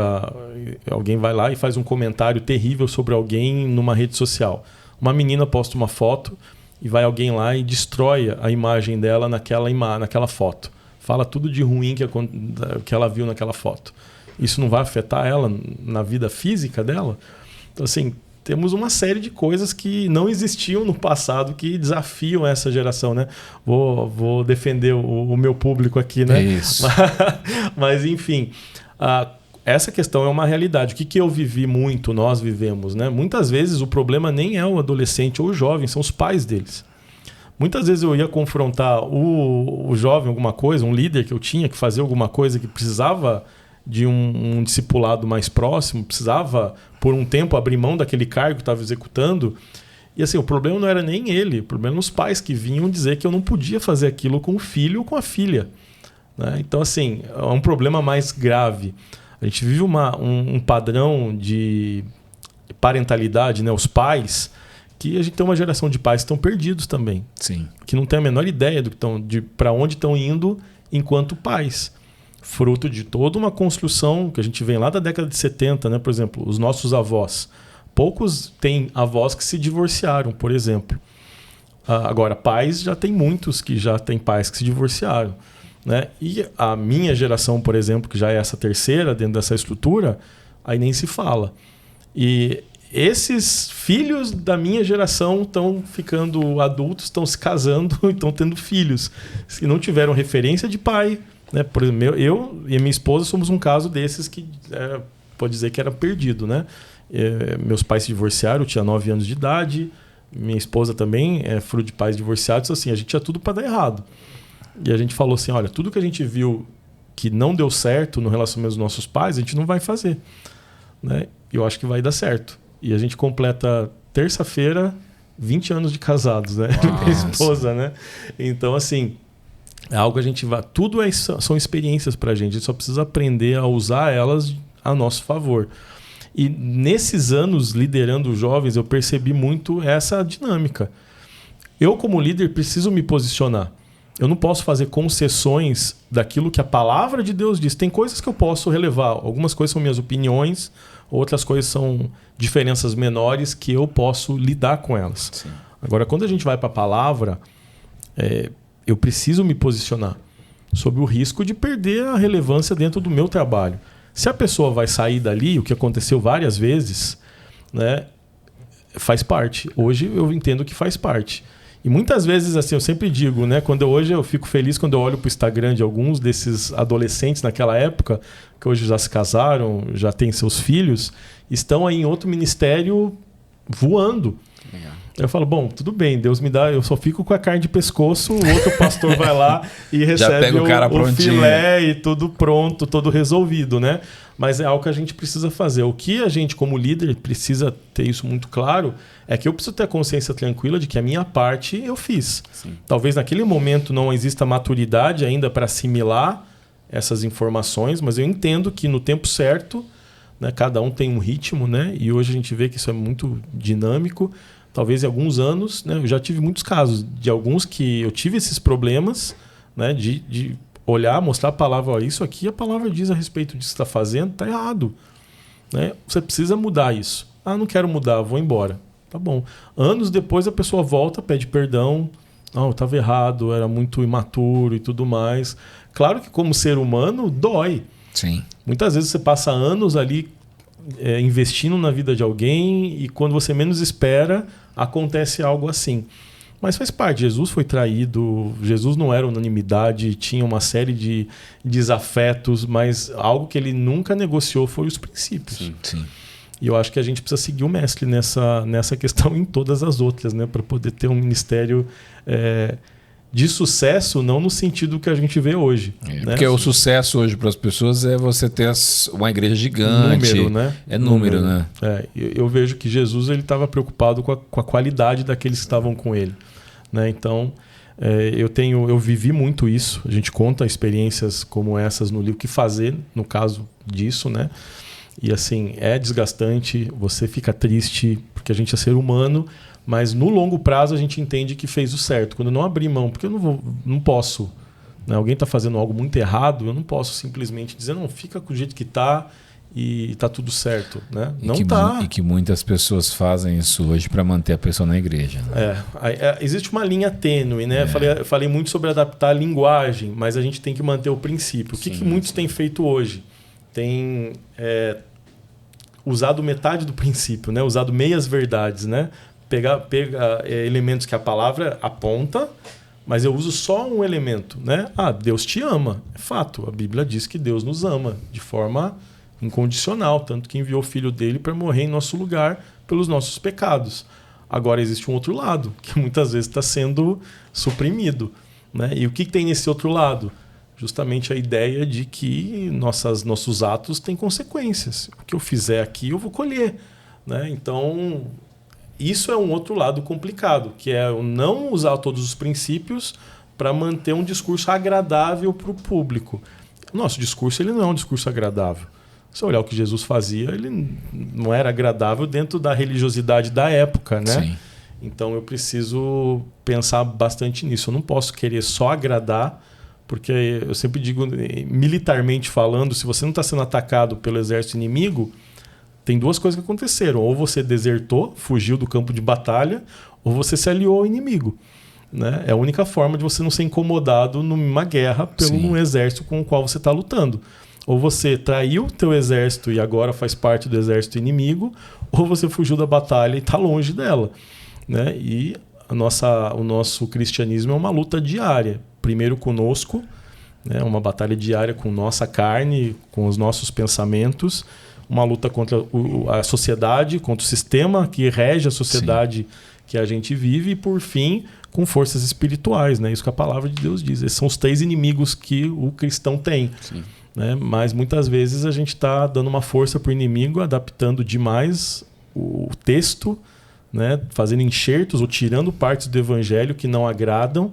Tem muita coisa que não agrada, porque fala diretamente com as nossas fraquezas, né? E a gente não pode fazer isso. O evangelho tem que ser... Eu tenho que crer que a Bíblia é a palavra de Deus, de Gênesis até Apocalipse. Né? A tendência da teologia liberal é dizer, olha, existe... A palavra de Deus está inserida nesse texto, mas está diluída em uma série de histórias, lendas e tudo mais. E é um sistema ali de dominós ali, né? Se eu tiro uma peça dessas, eu derrubo todo o cristianismo, se eu considerar isso. Né? Então a gente precisa entender. A Bíblia é a palavra de Deus de Gênesis a Apocalipse, eu tenho que pregar toda ela. Exato. É isso. Pastor, líder de jovens, né? Ele sempre tem que ser uma pessoa criativa, eu digo assim, com questão de eventos, aquelas coisas fora da caixa, fora do convencional, do comum, que é o culto, né? Entre os jovens, entre a igreja. Ele faz um evento lá, faz hamburgada, pizzada. Sempre tem mais comida, né? O crente gosta de comer, né? Fez um luau lá, beleza. Conseguiu atrair as vidas para a igreja, né? Conseguiu ganhar algumas pessoas. Eu creio que o ganhar não é fácil, mas eu acho que o consolidar é mais difícil ainda. Exato. Quais estratégias o líder jovem pode usar para poder consolidar ele na igreja? A gente tem até um capítulo exclusivo sobre isso no livro, sobre eventos ponte, né, que a gente chama disso, que são eventos que você faz justamente para trazer pessoas que não estão ali toda semana com você. Né? E eu ficava muito frustrado. A gente fazia um evento desses, enchia a igreja ali, estava lotado de gente ali, 200, 250, 300, né? Com comida? Com comida, assim, maravilhoso. Assim, eu falava, não, agora vai. Aí, no coração eu sentia, né? Agora deu certo, né? Semana que vem vai estar todo mundo adorando, prostrado diante do Senhor aqui, né? Não vai ter mais hambúrguer, não vai ter comida, mas eles vão vir aqui para se alimentar do Senhor e tal, né? Chegava o outro sábado, tinha menos gente do que na semana anterior ao evento, né? Porque a equipe que trabalhou estava cansada e falava, eu não vou pro culto hoje, né? Então, assim, às vezes estava eu, minha esposa, o louvor e mais um ou outro ali só porque o pessoal não veio. E eu falei, onde eu estou errando? O que eu estou fazendo que não estou percebendo, né? Aí veio uma palavra que a gente começou a usar e começou a dar resultado, que é intencionalidade. Eu faço os eventos com o objetivo de trazer pessoas. E eu quero essas pessoas que elas voltem. Então o que a gente começou a fazer? Eram eventos gratuitos, mas elas tinham que se inscrever. Sim. Então faziam a inscrição, davam um número e tudo mais e tal. A gente começou a mandar mensagens para aquelas pessoas que compareciam, para os visitantes. Veja como assim, a gente vive numa sociedade que é um paradoxo. Nunca tivemos tantos conhecidos virtuais e, ao mesmo tempo, nunca estivemos tão solitários. Onde só o fato de alguém falar o seu nome, num mundo que trata todo mundo como número, né? Ou como uma mensagem instantânea que vai para milhares de pessoas ao mesmo tempo, né? Trazendo impessoalidade para isso, mostra que a gente mandava um nome, pegava o nome da pessoa, botava os adolescentes para mandarem mensagem. Então, olha, manda uma mensagem para o João. Obrigado por você ter vindo no nosso evento. Só isso. Depois que terminava o evento, a pessoa ia voltando para casa e recebia uma mensagem nossa. Na quarta-feira, a gente mandava uma segunda mensagem, nome do João. Você veio, participou do nosso culto. A gente vai ter culto de oração amanhã. Tem algum motivo de oração pelo qual a gente possa orar por você? Dificilmente alguém não tem pedidos de oração. Né? Então, tinha o culto, a gente orava porque todo mundo colocava, né? Fazíamos a oração no culto de oração. E no sábado, a gente convidava de novo para retornarem. Quando a gente começou a fazer isso, as pessoas começaram a voltar. Algo tão simples. Muitas vezes, meu Deus, qual é a estratégia que vai mudar, né, toda a nossa visão a respeito disso? Às vezes é pensar no mais simples. Sim. Chamar simples. Alguém pelo nome. Sim. Porque você recebe mensagem toda hora, e-mail, marketing, uma série de coisas que chegam ali, mas você sabe que você está olhando para algo que está vindo para milhares de pessoas. Ou seja, você é mais um no meio de uma multidão. Mais um na fila do pão. Então, quando você começa a tratar individualmente a pessoa individual, né, você pelo seu nome, isso já muda já. Porque a gente está num momento tão complicado que coisas simples que algum tempo atrás não fariam a menor diferença, hoje fazem. Então essa é algo que a gente começou a fazer e mudou. Tem um capítulo inteiro no livro que fala sobre que tipo de evento você pode fazer, como que você pode... exemplos de eventos como esse que você pode fazer para, né, trazer esse jovem e depois que você pode fazer para manter esse público que visitou. Claro que nem todo mundo vai voltar, mas alguma coisa você vai ter. Não vai ficar frustrado como eu. Que nem os que eu tinha antes voltam na outra semana. Então, assim, eu sempre uso a frase famosa, o jargão ali e tal, que você tem que sempre mirar na lua. Se não acertar lá, em algum lugar você acerta, Exato. né? Então, assim, se eu não tenho nenhuma estratégia, eu não alcanço nada. Mas se eu começo a implantar, por mais que os meus grandes alvos eu não possa atingir, um resultado eficiente, um resultado relevante você vai conseguir obter dentro do trabalho, com certeza. Eu dou aula para IBD, né? Vamos dizer assim, para as pessoas poderem entender que estão nos assistindo. Eu falava esses dias para o pessoal lá, quando você estiver na cela, chamar alguém para a cela, você estiver fazendo na sua cela, eu falei, o som mais gostoso para a gente ouvir, eu perguntei, você sabe qual o som mais gostoso de você poder ouvir? Aí todo mundo ficou na minha cara, assim, o seu nome. Porque às vezes a pessoa, se diz a estratégia, mandou uma mensagem com o nome. Porque às vezes a pessoa chega, ô Vaso, ô Varão, ô Mano. Né? E você tratar a pessoa irmão, com... né? Irmão, Essa é a estratégia que eu uso quando eu vou orar, não lembro o nome da pessoa. Exato, Abençoa meu irmão. Abençoa meu irmão. Então acho que uma simples fato de você chamar a pessoa pelo nome, a pessoa fala, cara, ele lembrou do meu nome. Lembrou do meu nome. Eu lembro que quando eu me converti, em 2009, o meu pastor, Paulo Petrizzi, ele tem uma memória assim de elefante. Que bênção. E eu lembro que logo no começo, a igreja já era grande já, ele lembrou do meu nome. Eu falei, ele sabe meu nome. Como que ele sabe meu nome? Aquilo para mim fez diferença para mim. Exato. Naquela época eu era um jovem. Não que eu não sou eu sou jovem hoje também. Com certeza. Você era muito jovem. Eu era muito jovem. Jovem, cabeludo. Olha. Só não surfava. Nem andava de skate. Mas eu acho que coisas simples são poderosas para poder atrair os jovens para... Dentro dessa cultura toda que a gente tem tudo tem que ser um espetáculo, tudo tem que ser épico, a gente vai perdendo a noção de que os detalhes simples nos ajudam.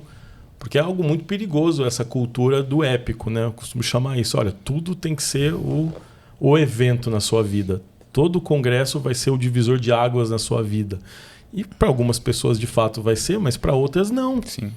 E quando eu condiciono isso, a pessoa que não recebe tudo aquilo que ela está esperando muitas vezes ela vai ficar, poxa, mas eu tô com um problema.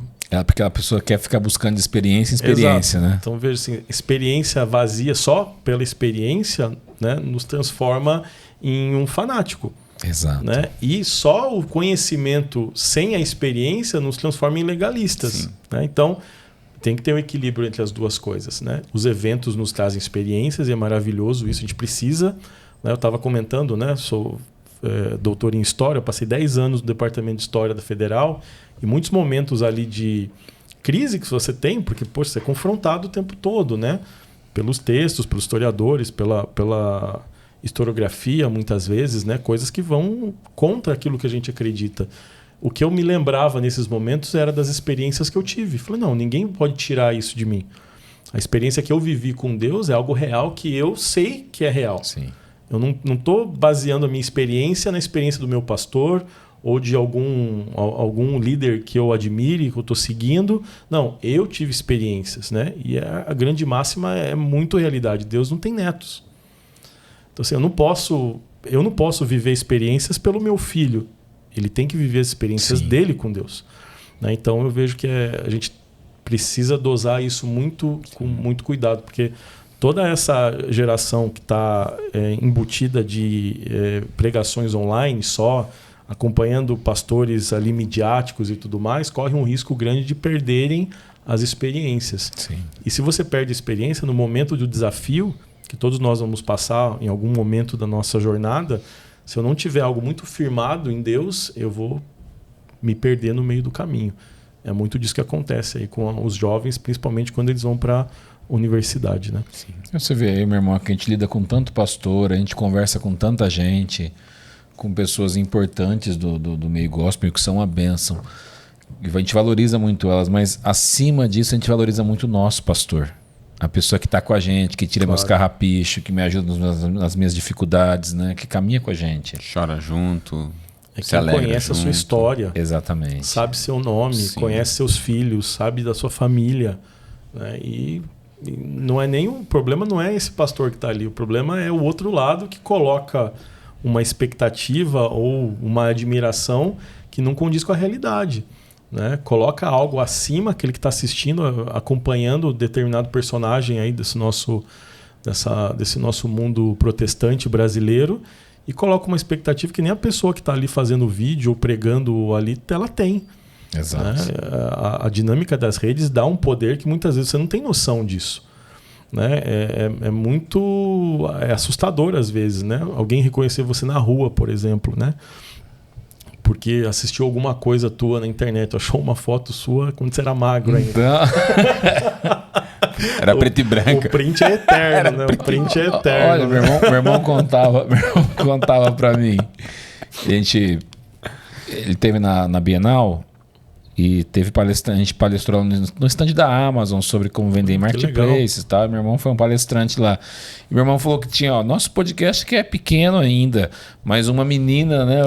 O rapaz estava comigo, viu uma menina, e eu tava nessa hora, eu tava com o microfone na mão, eu tava falando pra galera. Uhum. E aí a menina falou assim, do Planicast. Olha só. Eu falei, olha só. Inclusive, a gente foi almoçar com um dos pastores que veio aqui no Planicast com a gente durante esses tempos para trás aí. E estamos almoçando ali com uma galera. Aí chega uma pessoa, bate no ombro dele, assim, pastor, muito obrigado. A sua vida, a sua pregação tem edificado muito a minha vida. Ele fala, obrigado, Deus te abençoe. Aí ele virou para nós assim e falou assim, cara, não tô acostumado com esses negócios não, cara. Então ele ficou assim, pasmo em ver que uma pessoa reconheceu ele e que ele tem abençoado muitas pessoas através da internet. A internet ela pode ser uma bênção para um jovem, mas ela pode ser um perigo também, né? Porque o jovem, como ele é muito suscetível a discursos, então ele pode ouvir na internet um discurso mais soft do que ele ouve na igreja dele e fala, poxa, mas meu pastor fala que eu não posso, esse daqui tá falando que eu posso tudo porque Deus me ama e não tem problema. Sim. É o filtro que é complicado, né? Como até a gente citou um tempo atrás da conversa, que você tem tanta informação disponível que as pessoas não conseguem mais separar uma boa mensagem de uma mensagem com problema, né? Então isso vem, tem até conversado a respeito disso, né? O problema da apologética no Brasil hoje. Ninguém fala de defesa da fé, por exemplo. Exato. As pessoas não sabem defender a própria fé. E aí a gente reclama que o problema é a universidade, que desvia os nossos jovens. Mas ao longo de todas as décadas que ele passou dentro da igreja, ninguém falou para ele como se comportar quando estivesse do lado de fora. Nós somos muito bons para proteger os nossos jovens, adolescentes, crianças dentro do espaço das quatro paredes das nossas igrejas. Mas muito difícil aqueles que preparam ele para o momento em que ele não vai estar mais ali. Exato. Exercendo a sua juventude, buscando uma profissão. E a gente coloca na universidade uma função que ela não tem. O que a pessoa vai fazer na faculdade? Ela vai aprender uma profissão, alguma coisa nesse sentido. E muitas vezes eu vejo o discurso de parte da igreja falando, olha, o problema... A impressão que eu tenho é que queria que se ensinasse escola, tivesse uma IBD dentro da faculdade, que fosse dar essas informações. E se eu não tiver isso quando eu chegar lá, não tiver o apoio da família, aí o problema é muito mais profundo que isso, né? Dentro do espaço a gente não tem como aprofundar tudo, mas enfim. Por um lado, tenho a família, que também não está conseguindo lidar com esse jovem, com esse adolescente. Por outro lado, tenho essa questão de não estar preparado para quando eu for debater com alguém que tem uma fé diferente da minha. Cresci só com gente cristã. Quando eu encontro alguém que não é cristão, o que eu falo para ele? Como eu defendo a minha fé? Claro, aqui eu não estou defendendo que você tem que ficar subindo num púlpito, num auditório para ficar defendendo a fé. Não, mas no bate-papo do dia a dia, como eu digo que a minha fé é tão relevante quanto a sua, por exemplo, né? Então, assim, visões de mundo distintas, elas são aplicáveis dentro da realidade. Agora, se eu não aprendo a base elementar da minha fé, o que me sustenta? Né? Qual é a base da doutrina que eu acredito? Difícil você ter alguém que possa te dizer na ponta da língua isso. Né? Aí, quando vai para lá, começa a ouvir um monte de discurso muito bem fundado, baseado em filosofia, em uma série de ideologias, que vão entrar em conflito porque eu não tenho resposta. Sim. Tem uma fé rasa. E eu não tenho resposta porque não fui preparado, não busquei. E quando chega na hora, eu acho, bom, minha fé ela não deve ser verdade mesmo. Porque olha o discurso que eu estou escutando aqui. Exato. Né? E a fé cristã ela é tão válida quanto outras filosofias. Né? A única questão eu tenho que entender que no mundo plural que a gente vive, existem diferentes visões de mundo, tão válidas entre si como todas elas. Eu não preciso abrir mão da minha fé para poder conviver na sociedade que a gente vive, né? Mas eu preciso compreender a minha fé primeiro. Eu preciso entender que fé é essa que eu acredito. Não é só ir para a igreja. Eu preciso entender os fundamentos. É algo um pouco mais profundo que isso. Né? Quando a gente perceber isso como igreja e começar a preparar adolescentes e jovens para esse período da vida, eu acho que a gente vai ter boas surpresas com relação a essas estatísticas que a gente tem aí nesse período da juventude. Saber defender a fé, né? Carta de Judas. Mas o apóstolo Paulo escreve aos Colossenses, se eu não me engano, Colossenses 2, que nós precisamos tomar cuidado com as filosofias vãs e enganosas que se baseiam nos princípios elementares desse mundo e não em Cristo. Exato. Né?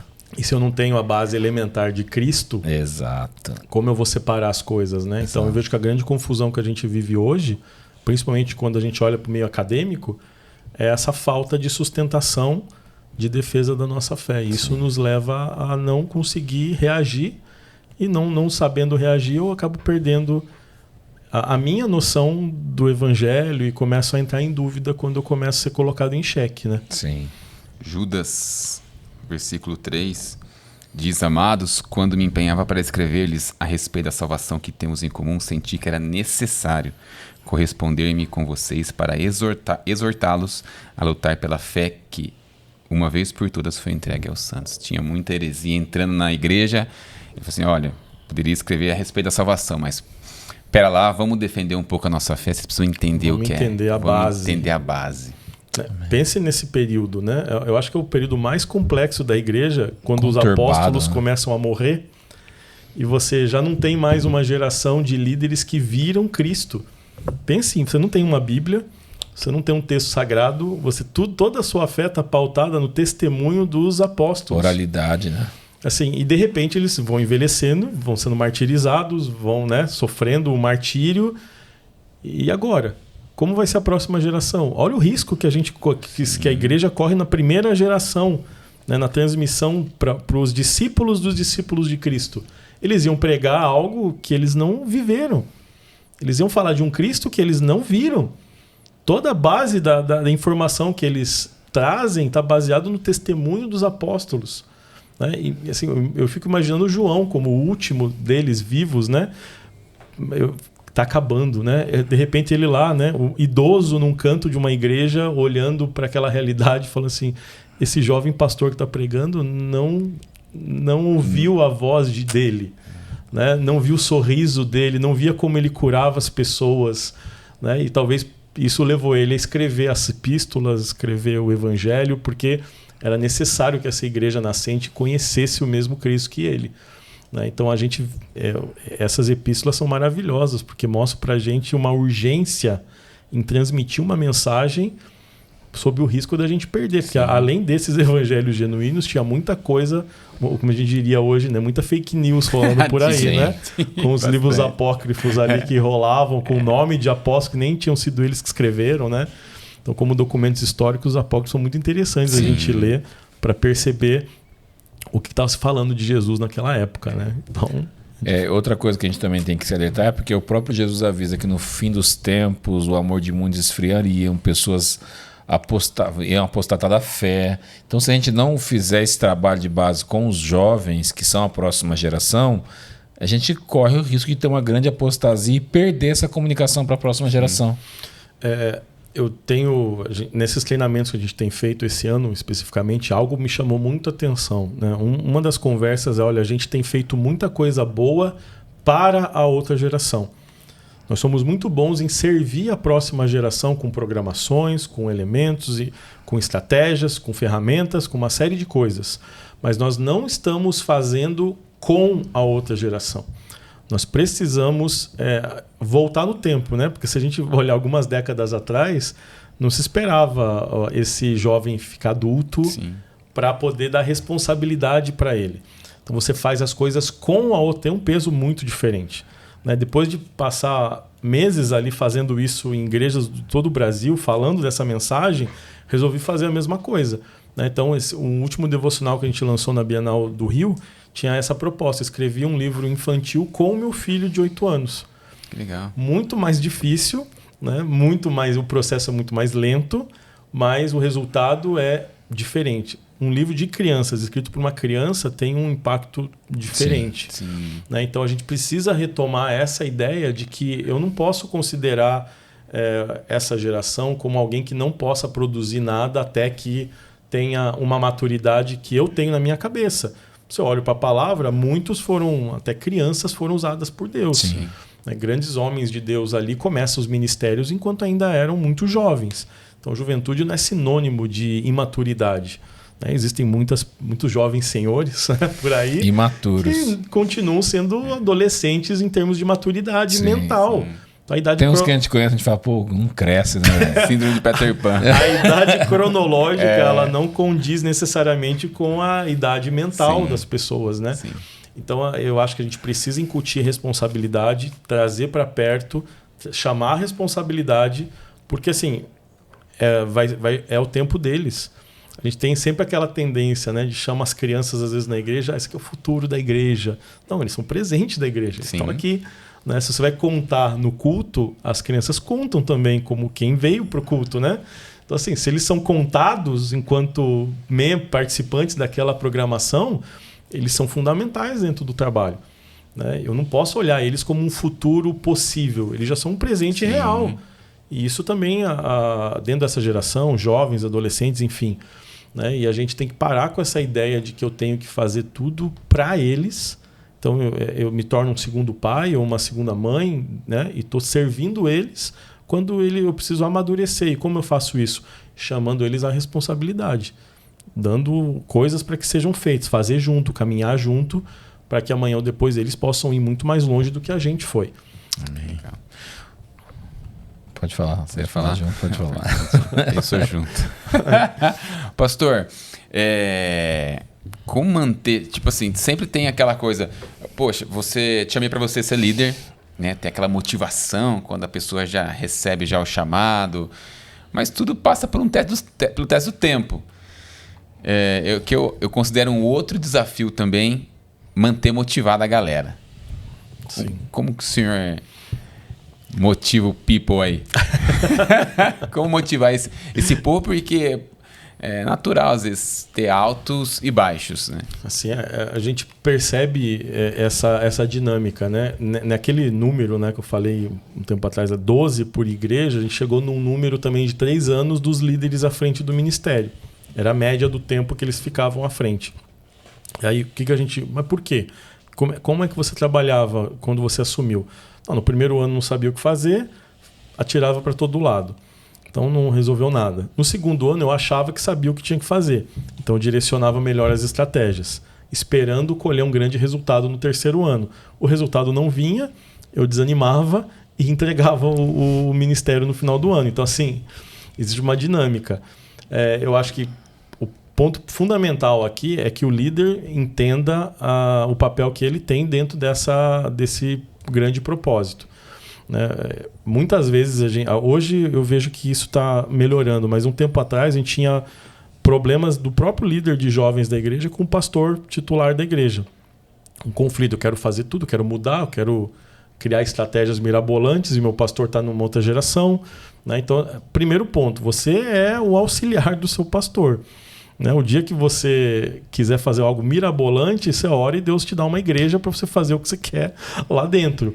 E nem assim você ainda vai fazer o que você quiser. Sim. Você vai ter alguém que vai supervisionar o seu trabalho. Então não tem essa liberdade que se imagina. Entendendo que eu sou o parceiro do pastor titular, né? Entendendo que eu tenho parte fundamental dentro de um ministério muito importante dentro da igreja, eu vou fazer o meu melhor dentro do tempo que Deus me colocar ali. Entendendo que esse jovem ele vai ter o seu tempo, o auge, vai ter 8, 80, num dia vai estar muito bem, no outro dia vai estar mal. Entendendo a dinâmica, quais são as necessidades, eu posso tentar ajudar de uma forma mais efetiva. Mas para isso eu volto para aquela ideia. Qual é o perfil desse jovem que a gente tem hoje? Se eu olho rapidamente falando, a gente tem uma geração que é muito ansiosa, em termos de resultados, que é resultado muito rápido, e quando esses resultados não vêm, desanimam muito fácil, né? Então, eu preciso entender, mostrar que as coisas são processos na nossa vida cristã, que eu preciso desenvolver isso, né? Não perder de vista a base, porque assim, a vida cristã é um acumular de coisas. Então, assim, na medida que eu começo a caminhar com Deus, eu tenho todo um cuidado com o meu tempo devocional, tempo de oração, tempo com a palavra. E na medida que eu vou amadurecendo e avançando, eu não posso abandonar isso, a origem disso tudo, que eu vejo que esse é um problema. Eu começo a ter novos desafios, né? Eu falo, não preciso mais jejuar agora. Agora eu já tenho um nível de santidade que eu não preciso... eu não preciso mais jejuar. Usei um exemplo hipotético aqui, né? Que a gente lembrou do Guilherme. Lembrou de um amigo nosso. Um amigo hipotético. Né? Então, assim, aparentemente, na medida agora eu já estou nessa posição, não preciso mais fazer as coisas. E na medida que eu vou abandonando a base da minha fé, aí eu vou sendo suscetível às nuances que a sociedade me dá. Então, assim, o que é maravilhoso da experiência de Cristo é justamente o fato de ele estar dentro de um barco, no meio de uma tempestade, e estar dormindo. É muito maravilhoso isso. Enquanto todos os outros estão desesperados. Enquanto está todo mundo correndo de um lado para outro, tomando banho, sendo onda, e ele está dormindo. Ou seja, dá para você ter paz mesmo no meio do caos. E a gente vive a mente todo mundo, não vou nem colocar só essa geração de jovens e adolescentes dentro dessa questão. A nossa mente, nessa sociedade caótica que a gente vive, ela é bombardeada o tempo todo. Qual que é a solução? Ela não muda.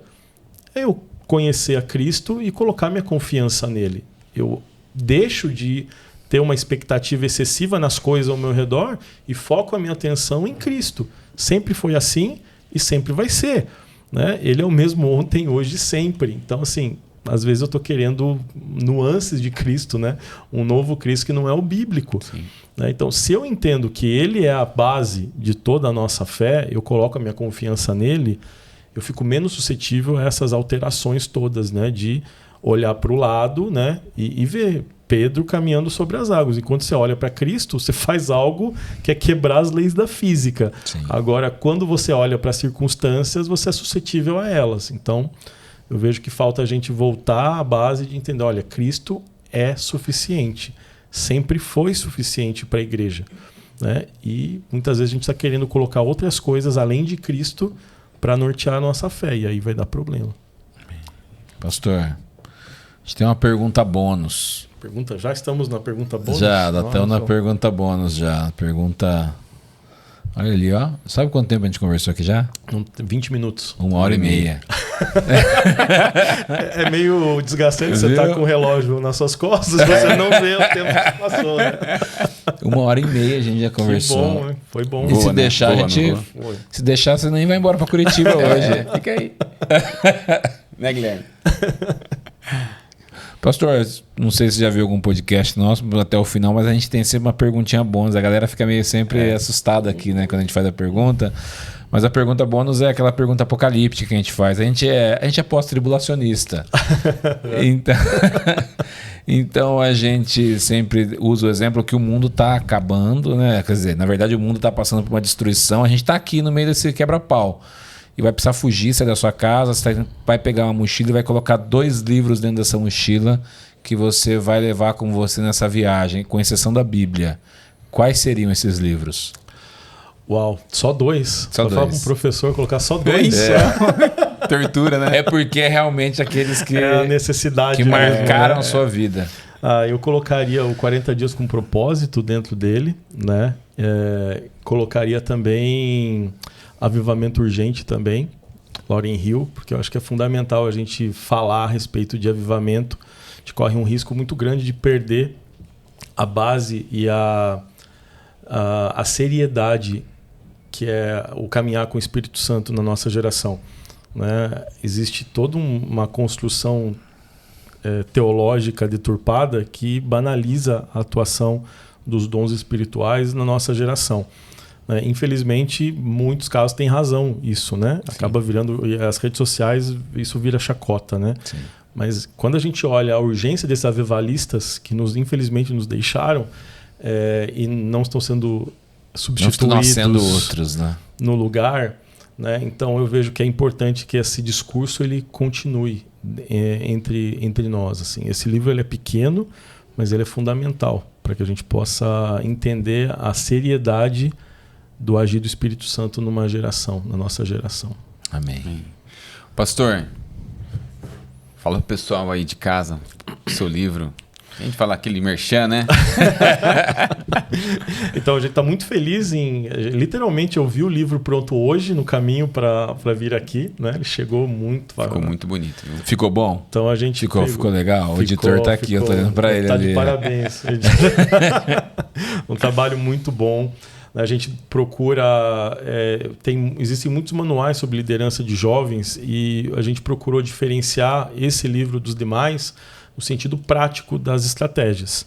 Então a gente tem 18 capítulos com 18 estratégias práticas que qualquer líder que comprar possa usar no próximo culto, na semana que vem. Né? Independente do nível, né? A gente colocou um teste para que você possa entender em que ponto da liderança você está, como o seu grupo está nesse momento, e a partir desse estágio atual você possa alcançar as principais estratégias que vão fazer sentido nesse momento, né? Porque todas elas são úteis, mas algumas são mais urgentes que outras, né? É aquilo que eu fiz no início, né? Tentava fazer de tudo e não conseguia alcançar nada. Então, se eu foco mais naquilo que é relevante nesse momento, eu vou conseguir com certeza ser mais relevante dentro da minha liderança, né? Então essa é a ideia do nome, né? Liderança relevante tem essa função. Então a gente teve todo um trabalho e um carinho especial em colocar QR Codes no final de cada um dos capítulos para dar uma ênfase no que é mais importante. Né? Tudo é importante, mas vamos resumir isso em o que você não pode esquecer desse capítulo. Então tem todo um trabalho também de tentar usar um trabalho transmídia dentro do livro, né, que é um desafio que a gente tem hoje, né, com tantas distrações, como a gente mantém uma geração com atenção num livro. É algo tão banal, mas se a gente olhar a realidade, né, a gente olha todos os índices, a gente vê que os índices de leitura caem vertiginosamente entre todas as faixas etárias. E a gente pode ser ingênuo, né? Que se cai a leitura de maneira geral, cai a leitura da Bíblia também. Sim. Porque, independente de ser um texto sagrado, continua sendo um livro que precisa ser lido para que possa ser compreendido. Né? Então a gente tem todo um trabalho de tentar buscar, né? A editora Esperança fez um trabalho primoroso de diagramação, a gente ficou muito feliz com o resultado, né? E eu espero que possa abençoar os líderes aí que estão nos acompanhando. E se você não é líder, né? Pode presentear o seu líder aí com liderança relevante para que você possa também ser beneficiado. Olha só, é um presente que você ganha o bônus do presente, né? Ele vai ser um líder mais relevante, vai entender melhor a sua realidade e vai te abençoar de uma maneira melhor. Então todo mundo sai ganhando com essa realidade. Exato. E se você der de presente pro seu líder, ele fala, poxa, mas você está me dando esse livro porque eu sou um líder muito ruim? Não, você é excelente, é para você melhorar. Eu quero melhor ainda, né? Pastor, eu vou fazer algo aqui inédito. Uau! Inédito. Vamos ver. A galera costuma dizer que os jovens são meio liso aí de grana e tal, né? A gente sempre solta um bônus aqui, um QR Code na tela aqui do podcast. Olha só. Que dura 24 horas de 10% para poder comprar o livro. Só que hoje, excepcionalmente para os jovens, você vai ter um QR Code de desconto, um cupom de desconto de 15% de desconto. Nunca aconteceu? Não, nunca aconteceu. Sempre 10. Olha só, hein? Durante 24 horas. 24 horas. Aí, jovem. Se faltava um incentivo, tá aí. Aí só tem outro problema, não dá para esperar, né? Não dá para enrolar, você tem só 24 horas para fazer isso, né? Então, olha, quer investir na sua liderança, quer entregar para o seu líder aí na sua igreja, leve esse livro aqui. Eu li uma parte do livro, pastor, gostei muito. Ah, que bom. Parabéns, a escrita excelente, muito fácil de ler. Tem ali os insights da May e do Edu, né? E do Edu aqui no livro. Os QR Code para ser algo bem atual para a juventude, né? Então, olha, amigo, quer ser muito abençoado? Leva para sua casa aí, plenitudedistribuidora.com.br. Nós vamos marcar de fazer aquele bate-papo online. Vamos fazer uma série aqui da história da igreja medieval. Isso vai dar uma boa conversa. Ótimo. Hein? Vamos fazer. Eu não manjo nada de história, mas vou conversar com quem sabe. Claro. Não, tô aqui para aprender. Maravilha. Muito Pastor, vamos aproveitar e encerrar orando, o senhor orando aí e orando pela juventude brasileira, né? A gente sempre pede para o convidado orar, né? Com exceção do último que a gente gravou que a gente esqueceu, né? Verdade. Mas se você puder orar. Vamos lá. Amém. Pai, em nome de Jesus, nós queremos colocar a vida de cada pessoa, Deus, de cada jovem, cada líder que nos acompanha, Pai, em qualquer momento em que ele esteja assistindo este podcast, Pai. Eu te peço, Senhor Deus, que em primeiro lugar traga força, Deus, para esse jovem, Deus, convicção da fé, de quem ele tem crido, Pai, que o Senhor possa se fazer presente cada vez mais na vida desse jovem, desse adolescente, que independente dos problemas, dos desafios e das dúvidas que ele tem enfrentado, que a Tua presença seja suficiente na vida desse jovem, desse adolescente, Pai. Amém. Fortalece a sua alma, fortalece a sua fé, Deus, que ele possa ser alguém produtivo na sua igreja local, para que com isso venha o amadurecimento da sua fé. Pai, eu coloco em Tua presença também, Deus, cada líder que nos acompanha, Senhor, ao longo desse trabalho, que em nome de Jesus eu te peço, Deus, uma unção especial de criatividade, Pai. Vivemos dias difíceis, dias caóticos, e o Senhor tem projetos que nem olhos viram e que nem ouvidos ouviram, Pai, que estão prestes e prontos para serem compartilhados, Pai. Então peço, Deus, que aquele que precisa de estratégias, aquele que precisa de ideias, Deus, para cuidar dos seus jovens e adolescentes, aqueles que o Senhor tem colocado sobre esta liderança, Pai. Que o Senhor possa trazer, Deus, essa criatividade, essas ideias, e que eles possam executar e fazer diferença através de uma liderança relevante nesta geração, Pai. Amém. Pedimos que o Senhor possa continuar manifestando o seu poder, a sua presença, Pai. O Brasil precisa da Tua presença, Pai. Não nos deixe esquecer de onde nós viemos, Pai. Que o conforto do presente não seja algo que nos impeça de continuar liberando algo para as nações, Pai. Em nome de Jesus eu te peço, Deus, traz a urgência que existe, Pai, na pregação e na propagação do Evangelho, não apenas aqui em nosso país, mas no mundo, porque é isso que precisamos fazer, Pai. Precisamos pregar o Evangelho a cada criatura, Senhor Deus. Não nos faça esquecer isso como igreja brasileira, Pai. Amém, Pai. Essa é a nossa oração e nós oramos em nome de Jesus. Amém. Amém. Muito bom, pastor. Obrigado pela Pastor, presença. foi um prazer. Foi muito bom. Muito bom. Muito Fiquei bom. muito feliz. Eu posso só falar do projeto? Se o Claro, pessoal quiser acompanhar. faz, né? fala suas redes, seu projeto, manda bala. Só para comunicar o pessoal que está nos acompanhando, de repente não conhece, né? A gente falou rapidamente ali do Parábolas Geek, mas é um projeto que a gente tem há 10 anos, a gente completa agora, que faz essa conexão da cultura com o cristianismo, né? Então nós temos lives toda semana no YouTube, temos todas as redes sociais, você pode conhecer mais a respeito desse trabalho a partir de seguindo, né, o Parábolas Geek em todas as redes aí que você acompanha. E aqueles que querem conhecer um pouco mais do que a gente tem feito por aí, a gente pode se encontrar, às vezes o pessoal vai estar em Brasília, vou para lá também, já encontrei muita gente, né? Legal. A gente coloca um banner, vai estar tal dia, tal horário, em tal lugar, em tal cidade, e o pessoal vai lá, te conheço do Parábolas e tudo mais. Legal. Então, o sou.edumedeiros é o nosso Instagram e você fica sabendo aí das agendas e de tudo que a gente está fazendo. O Parábolas Geek também é um Instagram. Tem o Instagram, YouTube, Twitter, Legal. Twitch, TikTok, todas as redes aí, você encontra Orkut. a gente aí. Orkut. Você foi Orkut é cringe, né? Mas tudo bem. Mas eram bons tempos aqueles, Sim, né? era bom tempo. Cuidava da minha fazendinha lá e tudo. Gente, foi muito bom, fiquei muito feliz. Espero que o papo tenha sido produtivo aí para quem está nos acompanhando, né? E a gente está sempre à disposição aí para uma conversa de qualidade aí com Amém. vocês. Obrigado, pastor. Obrigado mesmo, pastor. viu? Obrigado pela honra. Encerra aí. Serra, eu? Vamos lá. Você que nos acompanhou aí nesse Plenicast, muito obrigado por ter assistido aí o conteúdo. Espero ter sido uma bênção para você. Só não esquece de fazer aquele pedido que a gente sempre faz aqui, curtir e compartilhar para que o YouTube entenda que este conteúdo aqui foi relevante e comece a entregar para um monte de gente. Beleza? Deus te abençoe e até a próxima.